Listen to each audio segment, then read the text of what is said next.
అడవి అంచున ఉన్న ఆ చిన్న గ్రామంలో సోమయ్య అనే పేద మూలికా వైద్యుడు ఉండేవాడు. తరతరాలుగా అతని కుటుంబం అదే ఊరిలో మూలికా వైద్యం చేస్తూ ఉండేవారు. ఊరిలో ఎవరికి ఏ జబ్బు వచ్చినా, ఏ పాము కరిచినా సోమయ్య ఇచ్చే పసరుమందులే ప్రాణాధారం. ఎవ్వరి దగ్గర రూపాయి కూడా డబ్బు తీసుకోడు. ప్రజలు ప్రేమతో బియ్యం, పప్పు ఏమైనా ఇస్తే తీసుకునేవాడు.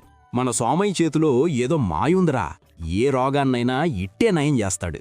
అవును, ఆయన వల్లే మనం బతికి బట్టగడుతున్నాం, లేకపోతే మన గ్రామమే ఉండేది కాదు. ఇదిలా ఉండగా ఆ ఏడు గ్రామంలో ఒక వింతైన వ్యాధి ప్రబలి పసిపిల్లలు నీరసించిపోతున్నారు. ఊరంతా సోమయ్య వద్దకు వచ్చారు. సోమయ్య ఆ పిల్లల కళ్ళు చూసి ఇలా అంటాడు. ఈ వ్యాధి ఏంటో నాకు కూడా అంతుచిక్కకుండా ఉంది. ఇలాంటి రోగాలు నయమవ్వాలంటే అడవి మధ్యలో దొరికే అరుదైన నీలవేణి మూలిక తేవాలి అని మా నాన్నగారు చెప్పినట్టు గుర్తు. నాకు వయసు మీదపడి ఎక్కువ దూరం నడవలేను. అది మీలో ఎవరైనా వెళ్ళి తీసుకురాగలిగితే పిల్లలకు రోగం నయం చేస్తాను అని చెప్తాడు సోమయ్య. ఆ మాటలు విని ఊరి ప్రజలు ఇలా అంటారు. అమ్మో, అడవి మధ్యలోగా పెద్ద పురులుంటాయి, వెళ్ళిన వాళ్లను చంపేస్తాయి. సోమయ్య గారు, మమ్మల్ని క్షమించండి. మేము ప్రాణాలను పణంగా పెట్టి అక్కడికి వెళ్ళితే మాకేదైనా జరిగితే మా కుటుంబాన్ని ఎవరు చూసుకుంటారు? ఈసారికి అందరూ 25 మైళ్ళ అవతలున్న ప్రభుత్వాసుపత్రికి వెళదాం అని అక్కడ్నుంచి వెళ్ళిపోతారు. ఆసుపత్రి మందులకు ఆ వ్యాధి తగ్గదు అని సోమయ్యకు తెలుసు. అందుకే తానే ఆ అడవి లోపలికి వెళ్లడానికి సిద్ధపడ్డాడు. తినడానికి తిండి మరియు నీళ్లు తీసుకుని గతంలో ఎన్నడూ వెళ్లనంత లోతైన అడవివైపు అడుగులు వేశాడు. మధ్యాహ్నమయ్యింది. అక్కడ ఒక ముళ్ల పొదలో చిక్కుకుని కదలలేక దీనంగా అరుస్తున్న ఒక ముసలిమేక అతనికి కనిపించింది. సోమయ్య జాగ్రత్తగా ముళ్లను తొలగించి దానికి తగిలిన గాయానికి అక్కడి ఆకులతోనే పసరుమందు చేసి పూశాడు. అప్పుడా మేక మనిషి గొంతుతో ఇలా అంటుంది. ధన్యవాదాలు సోమయ్య, నీ మేలు ఎప్పటికీ మరచిపోలేను. మేక మాట్లాడటమేంటి అని సోమయ్య అదిరిపోయి ఇలా అంటాడు. ఏంటి, మేక మాట్లాడుతోందా? ఇదెక్కడి విడ్డూరం? నేను ఈ అడవిలో సంచరిస్తున్న ఒక కాపలాధారిని. వనదేవత వరం వల్ల నేను మనిషిలా మాట్లాడగలను. ఓహో, అదా సంగతి. బాగుంది. అది సరేగాని నాకో సహాయం చేస్తావా? ఈ అడవిలో ఎంత వెతికినా దొరకడం లేదు. ఏంటది సోమయ్యా? నీలవేణి మూలిక. మా గ్రామంలో విచిత్రమైన వ్యాధి సోకి పిల్లలు నీరసించిపోతున్నారు. అది నయమవ్వాలంటే ఆ మూలికా కావాలి. అది ఎక్కడ దొరుకుతుందో చూపించగలవా? అంతేనా? నా వెంటరా, నేను తీసుకెళ్తాను. అలా సోమయ్య ఆ మేక వెంటే వెళ్తాడు. మేక ఆ మూలికను చూపిస్తుంది. మూలిక తీసుకుని సోమయ్య మేకకు ధన్యవాదాలు చెప్పి వెళ్ళిపోతుండగా మేక ఇలా అంటుంది. ఇదిగో సోమయ్య, నీలాంటి నిస్వార్థమైన మనిషిని ఎప్పుడూ చూడలేదు. అందుకే నిన్ను ఒక చోటుకు తీసుకెళ్తాను అని సోమయ్యను ఆ మేక ఒక మూతబడిన గుహ ఉన్న చోటుకు తీసుకెళ్తుంది. ఇదేంటి, ఇక్కడికి తీసుకొచ్చావు? ఈ గుహలో వజ్రవైఢూర్యాలు కొలువైన అనంత నిధి ఉంది. కాని ఆ ద్వారం తెరుచుకోవాలంటే దాని ముందు ఉన్న ఆ రాతి పాత్రలో నీళ్లు నింపాలి. నాకు నిధిమీద ఆశలేదు, కాని దానివాళ్ల మా ఊరు బాగుపడుతుంది అనే ఆశ మొదలయింది.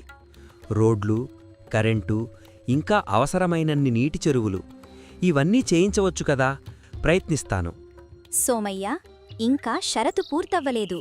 ఈ చెట్టుపైనున్న వందలాది పక్షులు దాహంతో అలమటించిపోతున్నాయి. నీటివాగు ఇక్కడి నుంచి 5 మైళ్ల దూరంలో ఉంది. వాటికి ఎగిరే శక్తి కూడా లేదు. నీవు నీళ్లు తీసుకురాగానే ఆ పక్షులు మొత్తం తాగేస్తాయి.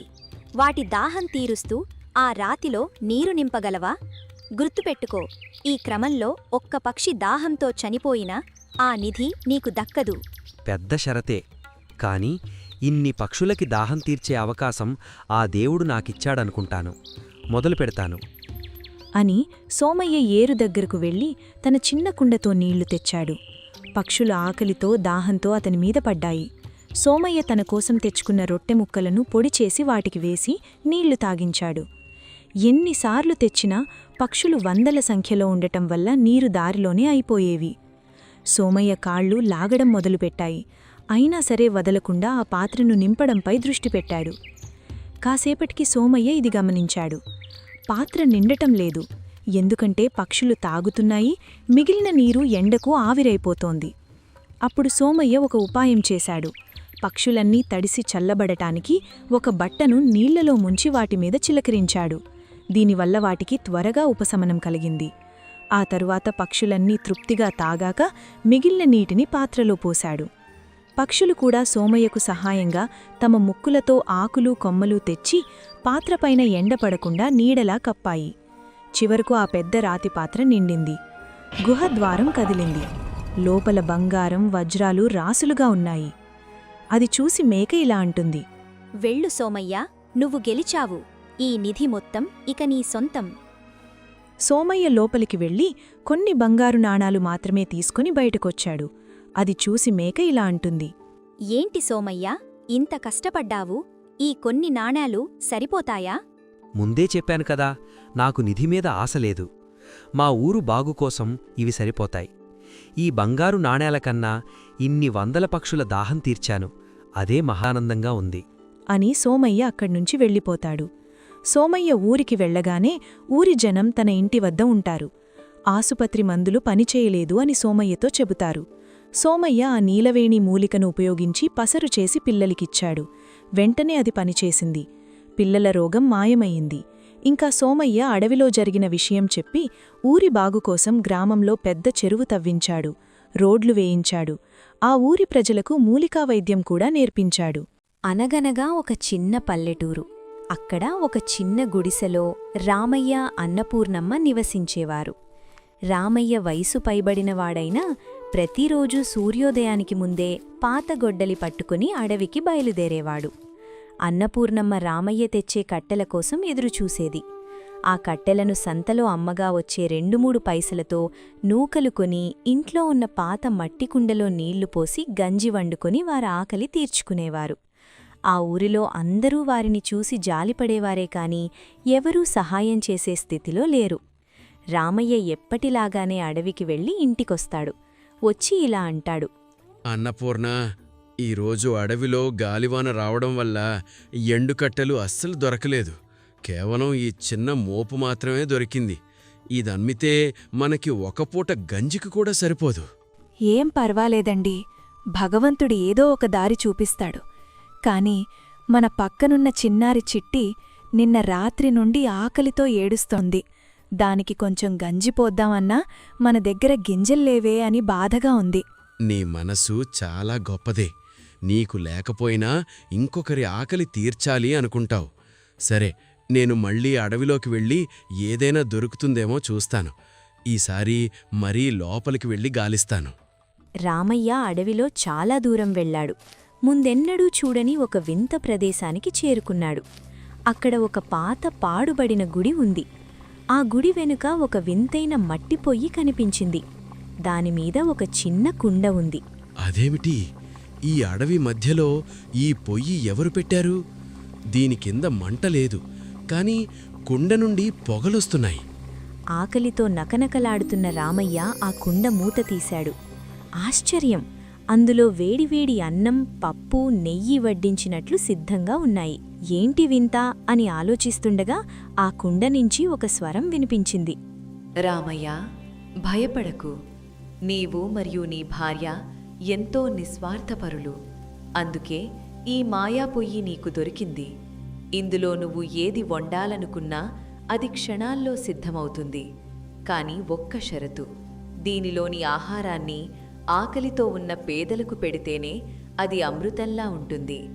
డబ్బు కోసం ధనవంతులకు అమ్మితే అది బూడిదగా మారుతుంది. జాగ్రత్త. రామయ్య ఆ మాయా పొయ్యికి భక్తితో నమస్కరించి దాన్ని చేతపట్టుకుని ఇంటికి బయలుదేరాడు. అన్నపూర్ణమ్మ ఆతృతగా ఎదురుచూస్తోంది. రామయ్య ఆ మాయా పొయ్యి ఇంకా కుండని అన్నపూర్ణమ్మకు చూపించి జరిగిన విషయం చెప్పాడు. అది విని అన్నపూర్ణమ్మ ఇలా అంటుంది, నిజంగానా? అంటే మనం ఇకపై ఎవర్నీ ఆకలితో ఉండనివ్వక్కర్లేనా? ఒక్కసారి చూడ్నివ్వండి. అమ్మా మాయపోయి, మా చిట్టి కోసం కొంచెం పాయసం ఇవ్వు. అంతే, మరుక్షణమే కుండలో పాలు పొంగి బెల్లం, యాలకుల వాసనతో పాయసం తయారైంది. చిట్టి ఆ పాయసం తిని ఇలా అంటుంది, అమ్మమ్మ, ఇంత రుచికరమైన పాయసం నేనెప్పుడూ తినలేదు. నాకు రోజూ ఇలాంటి వంటలు చేసివ్వు అని చిట్టి ఆనందంగా అక్కడి నుంచి వెళ్ళిపోతుంది. మాయాపొయ్యి విషయం ఊరంతా తెలిసింది. మరుసటి రోజు నుండి వారి గుడిసె ముందు పేదవాళ్ల పండగ మొదలయింది. ఊరిలో ఆకలితో ఉన్న ముసలివారు, అనాథ పిల్లలు అందరూ రామయ్య ఇంటికి వచ్చి కడుపు నిండా భోజనం చేయడం మొదలుపెట్టారు. రామయ్య దంపతులు ఏ కోరిక కోరితే ఆ వంటకం సిద్ధమయ్యేది. ఇదిలా ఉండగా అదే ఊరిలో ధనగుప్తుడు అనే పెద్ద భూస్వామి ఉండేవాడు. వడ్డీల మీద వడ్డీలు వసూలు చేస్తూ ప్రజలను పీడించేవాడు. రామయ్య ఇంట్లో జరుగుతున్న వింత గురించి చుట్టుపక్కల ఊర్లవాళ్లు మాట్లాడుకోవడం చూసి ఓర్వలేక తనలో తాను ఇలా అనుకుంటాడు. ఓహో, ఈ ముసలి దంపతులకు ఇంత పెద్ద నిధి దొరికిందా? ఆ పొయ్యి నా దగ్గరుంటే నేను ఊరిలోనే కాదు, దేశంలోనే పెద్ద హోటలు పెట్టి కోట్లు సంపాదిస్తాను. ధనగుప్తుడు తన మనుషులను పంపి రామయ్యను భయపెట్టాడు. ఏం రామయ్య, రాజ్యంలో ఇలాంటి మాయా వస్తువులు దొరికితే అవి రాజుకు లేదా భూస్వాములకే చెందాలి. మర్యాదగా ఇది మాకిచ్చేయి, నీకెంత ధనం కావాలన్నా ఇస్తాం. అయ్యా, ఇది అమ్మే వస్తువు కాదు, ఇది ఆకలి తీర్చే దైవం. దీని గురించి మీకు తెలీదు. ఇంతమంది ఆకలి తీరుస్తోంది. దయించి మమ్మల్ని వదిలేయండి. మీకు ఈ మాయాపొయ్యిని అమ్మలేను.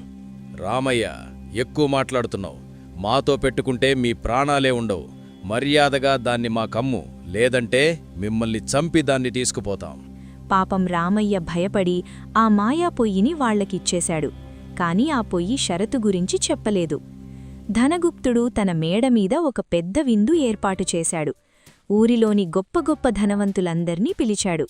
ఒక్కో ప్లేటు 100 బంగారు నాణాలని ధర పెట్టాడు. రండి రండి, మాయా పొయ్యి వండిన రాజభోజనం తినండి. ఇదిగో మాయా పొయ్యి, అద్భుతమైన బిర్యానీ ఇవ్వు. ఈ ప్రపంచంలోనే ఎక్కడా దొరకనంత రుచికరంగా ఉండాలి ఆ బిర్యానీ. ధనగుప్తుడు అలా అనగానే కుండలో నిండి పొగలు వచ్చాయి. క్షణాల్లో అద్భుతమైన చికెన్ బిర్యానీ రెడీ అయింది. వచ్చిన వారందరికీ వడ్డించారు. కాని వారు మొదటి ముద్ద నోట్లో పెట్టుకోగానే అది మండుతున్న నిప్పులా అనిపించింది. మరికొందరికి అది బూడిదలా మారింది. ధనవంతులందరూ కోపంతో ధనగుప్తుణ్ణి తిట్టి విందును పాడు చేశావని గొడవకు దిగారు. ధనగుప్తుడు కుండలోకి చూస్తే అందులో నల్లటి బూడిదగా మారిపోయింది. ఆ మాయాపొయ్యి ఒక్కసారిగా గాలిలోకి లేచింది. ధనగుప్తుడు దాన్ని పట్టుకోవడానికి ప్రయత్నించినా అది చిక్కలేదు. అది నేరుగా ఎగురుకుంటూ వెళ్లి మళ్లీ రామయ్య గుడిసెలో పాత స్థానంలోనే కూర్చుంది. అది చూడగాని రామయ్య దంపతులకు ప్రాణం లేచి వచ్చింది. తన సంపద అంతా పోయి పరువు పోవడంతో ధనగుప్తుడు తన తప్పు తెలుసుకున్నాడు. రామయ్య దగ్గరకు వచ్చి క్షమాపణ కోరాడు. రామయ్య, నన్ను క్షమించు. డబ్బు, అహంకారంతో నా కళ్ళు మూసుకుపోయి ఇలాంటి పని చేశాను. ఈ మాయపోయి నా అహంకారాన్ని అణచివేసింది. నాకు బుద్ధొచ్చింది. రామయ్య అతడిని కూడా మన్నించి అన్నం పెట్టాడు. ఆ రోజు నుండి ఆ మాయాపొయ్యి ఆ గ్రామానికి ఒక కల్పవృక్షంలా మారింది. ఎన్ని ఏళ్లు గడిచినా ఆ కుండలోని అన్నం తరగలేదు. ఆ ఊరిలో ఎవరూ ఆకలితో అలమటించలేదు.